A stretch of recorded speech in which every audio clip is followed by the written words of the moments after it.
This route's snake charmer is super unique, but probably not why you think. Monkey bars, fun. Yep.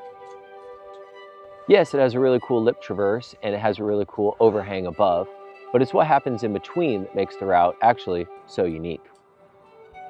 Nice. Yeah! What I'm talking about has nothing to do with the climbing, but the rope. Day 3 of bolting in Rocklands, huge success. Check out this amazing route I just finished bolting. See if you can spot a potential risk here.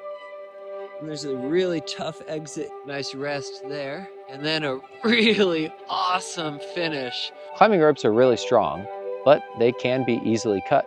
That's why we try not to have the ropes cross over arêtes. And well, if you look at this route, that's basically exactly what's happening. The roof traverse is a horizontal arête as the rope makes its 90-degree right turn right across the arête. Some solutions I explored while bolting the route were, well, you could have the bolts above the lip so the rope never crosses, but the geography of the rock doesn't really allow the bolts to go above the lip, and if you tried, the quick draws would rub on the lip and you'd ruin your draws. If you did too short of a draw or put the bolts too high, well, then you'd cut your rope just the same. The other solution there was to skip the really cool roof traverse and just walk across the ledge until it starts to spit you off, clip a bolt high, do a down mantle, traverse across the lip, and climb back up. And I tried that and it was kind of lame. The only other solution was put the anchor right at the end of the traverse, which would be fine, but you'd have to reclimb the route to remove your quick draws afterwards, and nobody wants to do that, and the route wouldn't get traveled. So I really wanted to find a way where we could have the best of both worlds.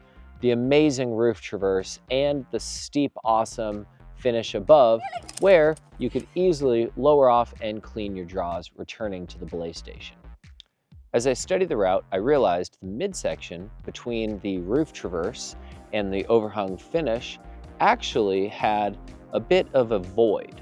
What that meant was that if I could redirect the rope with a perfectly positioned quick draw and bolt, then we could have the rope run clean, transitioning from the underside of the roof into the vertical and overhung face above. So to test that theory, I traversed over, clipped a bolt on the other route to the right so that the rope would hang underneath the roof, then simulated a bolt placement above the roof by placing a hook on a small hold and then clipped the rope to that. Then right in the middle of that 90-degree turn, I clipped the rope with a quick draw, moved it around with my hand until I felt the ideal position to enable the rope to run perfectly smooth without ever touching the rock. Then I marked that bolt placement and sampled the moves. Is this bolt position even clippable?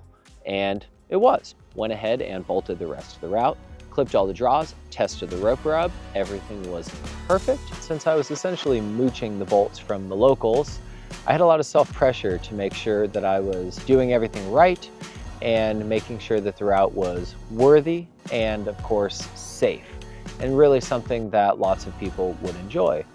And in the end, we all had a lot of fun on the route, and I know I am really looking forward to going back, climbing the route again, getting more footage, and hopefully more people will go check out this route. And if you do, please tag me because I would love to see your photos and videos of people enjoying this awesome route. And don't forget to like, comment, and subscribe. You got this.